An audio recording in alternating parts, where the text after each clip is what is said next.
Series episode number 11 last. चलो जल्दी करो। रसूल अल्लाह ने अर्ज किया है कि कैदियों की अच्छे से देखभाल हो।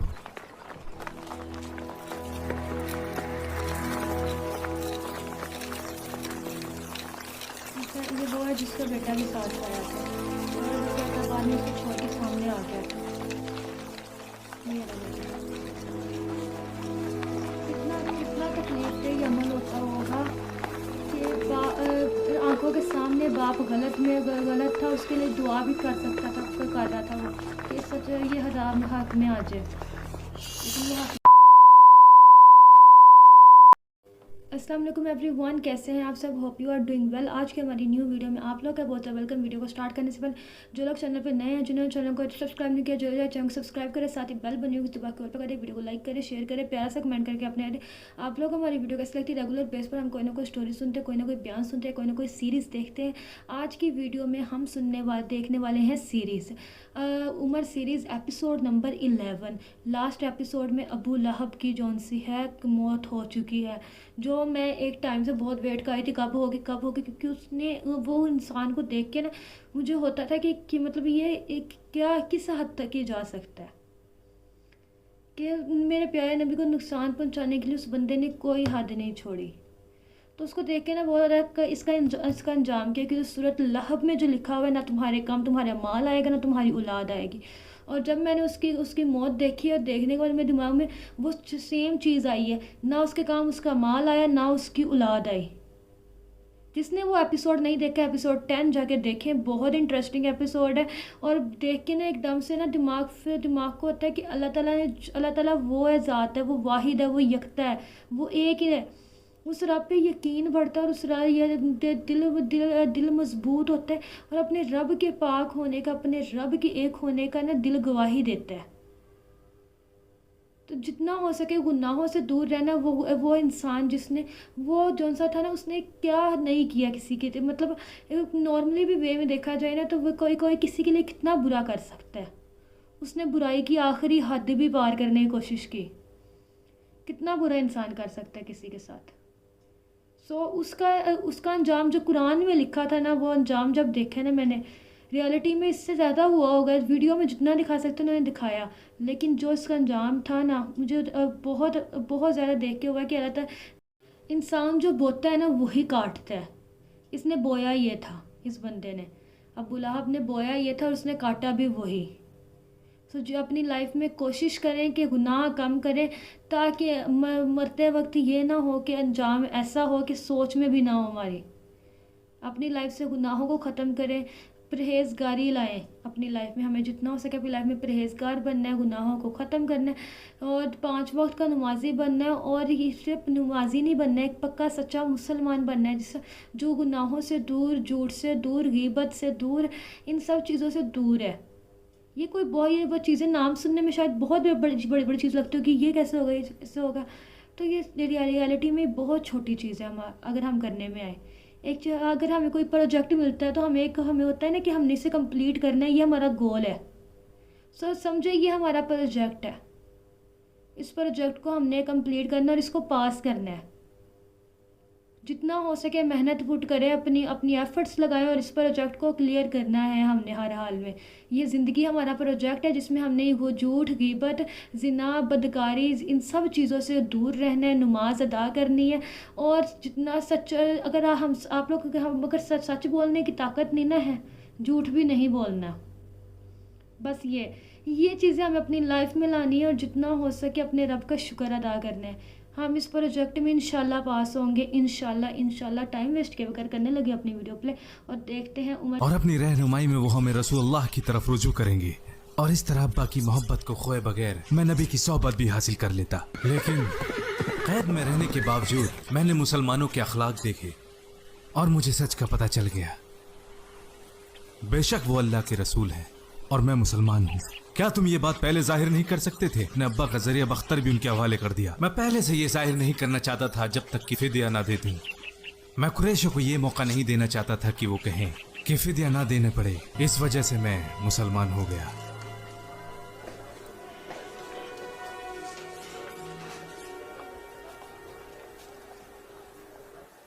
ये ले लें अब्बा जी। तो वापस जाना था। मुझे अकेला छोड़ दो। मैं तो आपकी कसम से ही बंधा था।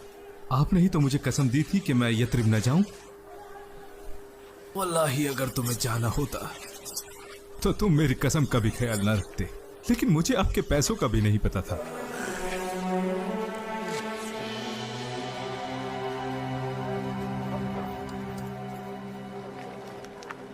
तुम्हारे गम करने से बद्र में गए लोग वापस नहीं आ जाएंगे। उनके चाहने से जिंदगी वीरान हो गई है। वल्लाही अगर मैं तुम्हारे दिए कर्ज तले दबाना होता और अपने बच्चों को खो देने का डर ना होता तो मैं मोहम्मद को कत्ल किए बिना नहीं छोड़ता। हालांकि मेरे पास वहां जाने का एक बहाना भी है। मेरा बेटा उसकी कैद में है। जो भी तुमने कहा क्या वो वाकई करना चाहोगे? हाँ, तो आगे बढ़ो। तुम्हारा कर्ज मेरा कर्ज है, मैं उसे चुका दूंगा। और जहां तक बच्चों की बात है, मैं उनका ख्याल रखूंगा। मैं उन्हें वो हर चीज ला कर दूंगा जो वो चाहते हैं।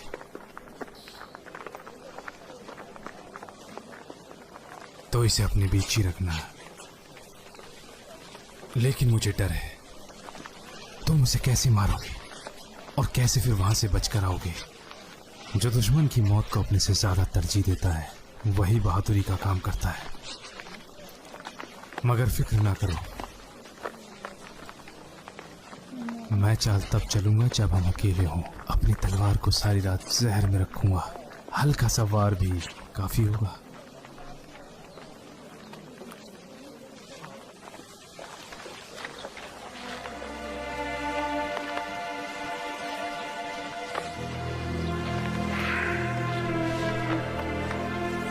अब तुम यहां बैठकर इन लोगों का साथ दो। ये क्या करेंगे ये लोग? अजीब लोग हैं। तो कितनी जो कैद किन्ना नु करोगे?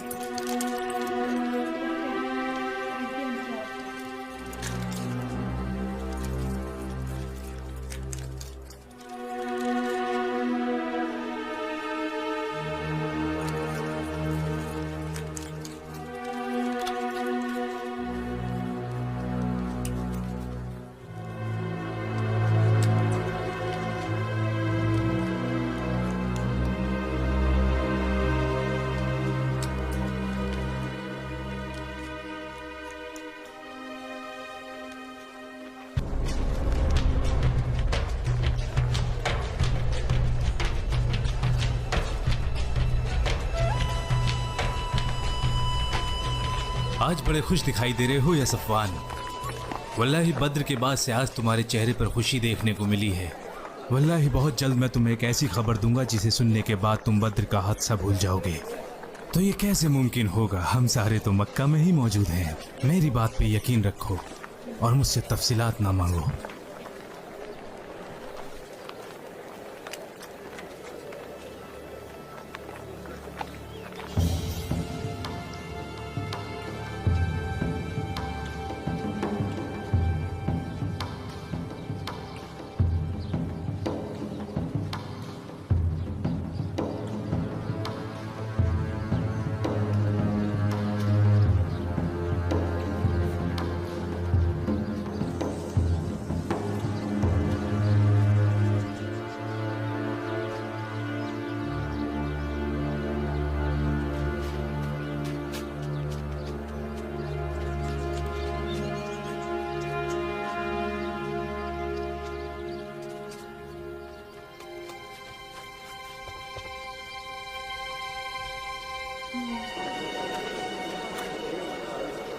ये तो अल्लाह का दुश्मन है उमैर इब्न वहाब। जरूर किसी शैतानी नियत से यहाँ आया है। इसी ने बद्र के दिन अपनी कौम को हमारी तादाद से आगाह किया था। क्यों आए हो? अंत सबा या उमर, अल्लाह ने हमें इससे बेहतर सलाम दिया हुआ है। क्यों आए हो? बेटे के सिलसिले में आया हूँ जो यहाँ कैद में है। मोहम्मद से उसकी रिहाइश की गुजारिश करूंगा। क्या मैं उनसे मिल सकता हूँ?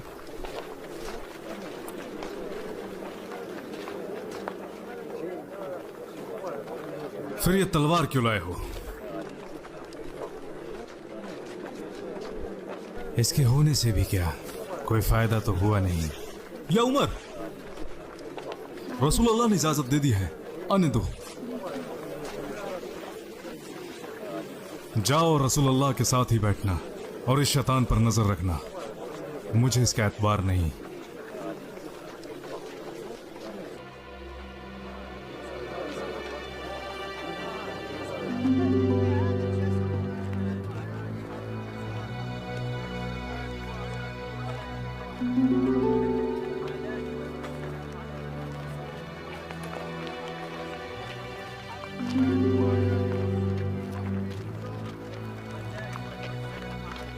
सफवान, जो तुमने कहा था हम उसका बेसब्री से इंतजार कर रहे हैं। जल्दी ही उम्मीद है, सुबह या शाम में, कभी भी हो सकता है।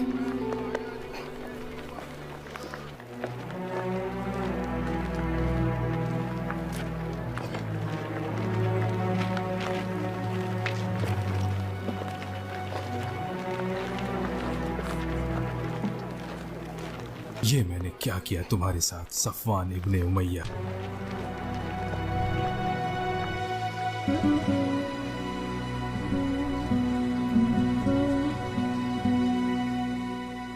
ये कहना क्यों जा रहा है? कि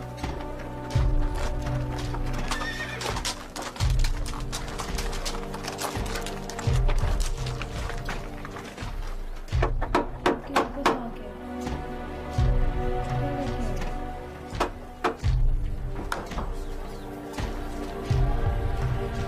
उमैर, अबू वहाब, आखिर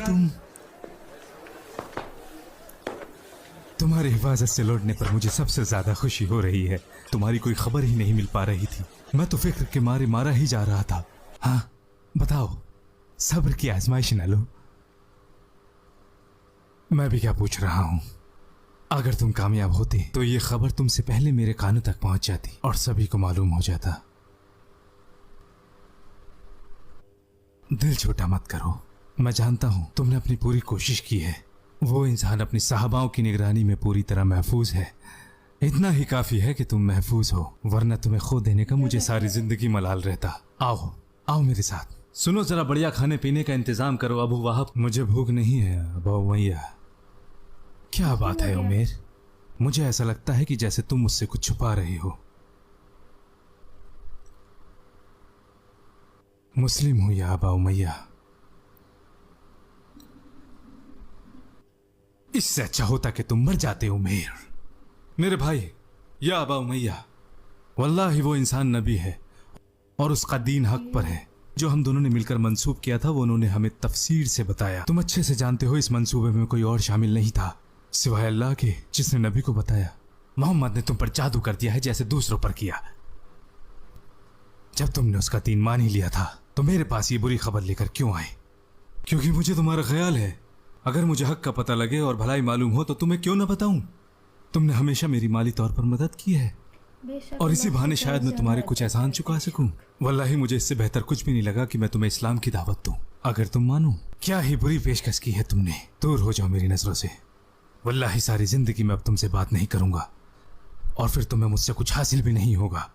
जान लो, अब हम हमेशा के लिए जुदा हो गए।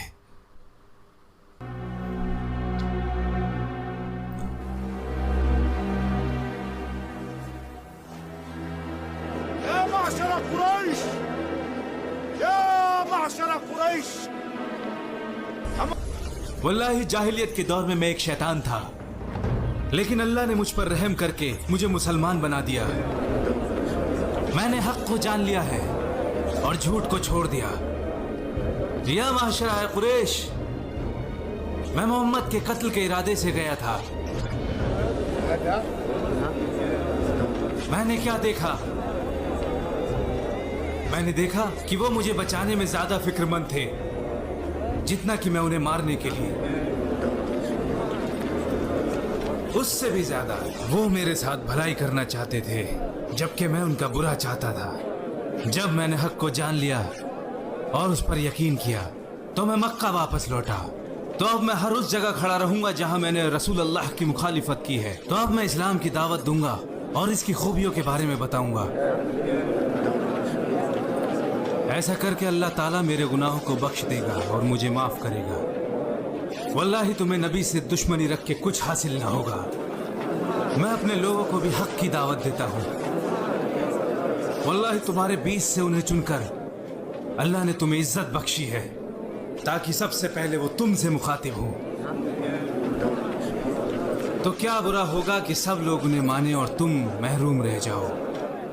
क्या ही बुरी कौम हो तुम नबी की, क्या ही बुरी कौम हो तुम जब तक कि तुम ईमान नहीं ले आते। चले जाओ यहाँ से, अल्लाह तुम्हारा और तुम्हारी दावत का मुंह काला करे। चले जाओ अबू वहब, हम तुम्हारी दावत को अभी के अभी यहीं ठुकराते हैं। तुमसे बेहतर इंसान ने हमें दावत दी, हमने तब भी कबूल नहीं की। अब जाओ यहाँ से, जाओ यहाँ से।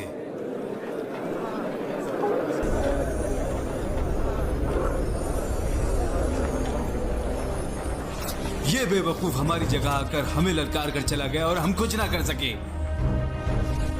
वल्लाही मैं इसकी छाती में तलवार उतार दूंगा। इक्रिमा, वल्लाही ऐसा करने की सोचना भी मत, वरना मुझसे बुरा कोई ना होगा। तुम जानते हो ना उसने क्या कहा? हाँ, मैंने उससे एक वादा किया था और मैं उसे निभाऊंगा। या अबा सुफियान, अब तुम हमारे ही नहीं बल्कि पूरे कुरैश के सरदार हो। तुम जानते हो कि बद्र के बाद हमारी जिंदगी गमगीन हो गई है। जिन लोगों ने हमारे लोगों को कत्ल किया है, अगर हमने उन्हें ऐसे ही छोड़ दिया तो अरबों के बीच हमारी साख कम हो जाएगी और वो हमें कायर समझेंगे। हर कबीला हम पर हावी होने की कोशिश करेगा। तो तुम क्या कहते हो? क्या इसमें भी दो राय हो सकती है? सारे मक्का में किसी के घर इतना नुकसान नहीं हुआ जितना मेरा। अब्बा, चचा, भाई, अगर तुम हमारा बदला नहीं ले सकते तो घर में औरतों की तरह बैठ जाओ और फक्र और बड़ाई का दावा ना करो। अपनी बीवियों से अलग कोई और बिस्तर ढूंढ लो। वल्लाही अगर तुमने मोहम्मद का सामना ना किया तो हम तुम्हें छोड़ देंगे। हम बनु तारिक की बेटियां हैं जो मखमल पर कदम रखती हैं। बहादुर हो तो गले से लगाएंगे, कायर हो तो हम तुम्हें छोड़ देंगे और जर्रा बराबर भी हमसे मोहब्बत न मिलेगी।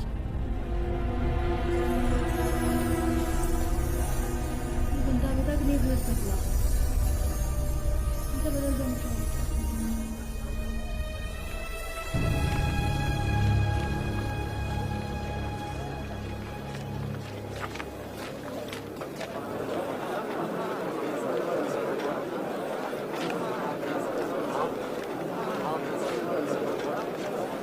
सईदी मुरनी, हमने मोहम्मद और यथरिब के लोगों से जंग का ऐलान किया है ताकि हम बद्र में अपने मारे गए लोगों का बदला ले सके।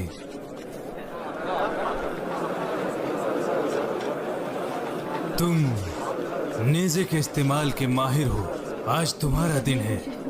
हमजा इब्न अब्दुल मुत्तलिब ने हमें बर्बाद करके रख दिया है। बद्र में हमारे बहुत लोगों का कत्ल किया, जिसमें हमारे चचा तुयमा इब्न अदी भी थे। अगर तुमने जंग में उसे कत्ल कर दिया तो तुम आजाद हो। और अगर तुमने ये कर दिखाया तो तुम्हें मिलेगा ये और ये भी।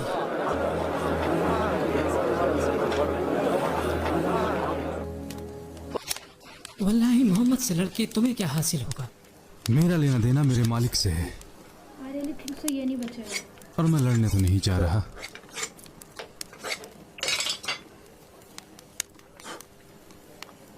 कत्ल करने जा रहा हूं। बस एक इंसान, और किसी से कोई लेना देना नहीं। हमजा इब्न अब्दुल मुत्तलिब। अगर उसे मारता हूं तो आज़ादी मिल जाएगी। आखिरकार आज़ादी। मैं जो चाहूँ वो करूं, जिससे चाहूँ उससे मिलूं, जो पसंद हो उससे निकाह करूं। पागल हो? तुम्हारे और उनके बीच में कुछ भी नहीं है। लेकिन मेरे और हमजा के बीच कुछ तो है। लोगों की नज़र में मैं हमजा के सामने कुछ भी नहीं। वल्लाही मुझे उससे इतनी नफरत नहीं जितनी मैं अपने मालिक से करता हूँ। मगर अब वो मेरी आज़ादी का सबब बन गया है।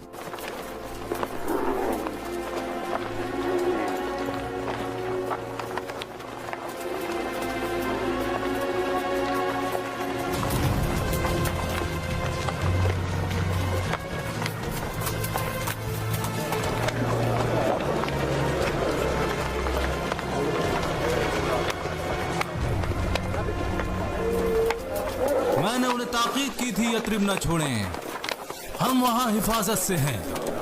अगर वो हमारे शहर में घुसेंगे तो हम उनसे जंग करेंगे, मगर उन्होंने मेरी राय ना मानकर छोटों को तरजीह दी। तो भला क्यों उनकी बात मानकर अपने आप को मौत के मुंह में ढकेल दें। मैं अपने लोगों को साथ लेकर यथरिब लौट रहा हूँ। अगर तुम्हारी यही राय थी तो तुम हमारे साथ आए ही क्यों थे? ना वल्लाह, तुम लोगों को डराकर उनके दिल में वसवसा पैदा करना चाहते हो। सुनो मेरे लोगों, अगर हमें पता होता कि हमें जंग लड़नी है तो हम कभी ना आते। हमारा ख्याल था कि जंग ना होगी। दुश्मनों का सामना होने से पहले ही अल्लाह ने पाक को नापाक से जुदा कर दिया। ये अच्छा ही हुआ। चलो अब अपनी राह पकड़ो, अल्लाह हमारे साथ है। अपनी राह पकड़ो।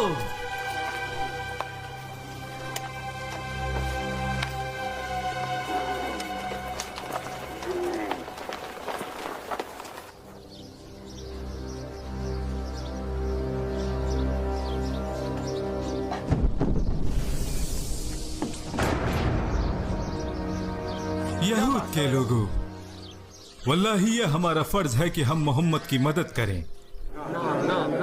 वल्लाही उन्होंने तुम्हारे साथ मुआहिदा किया है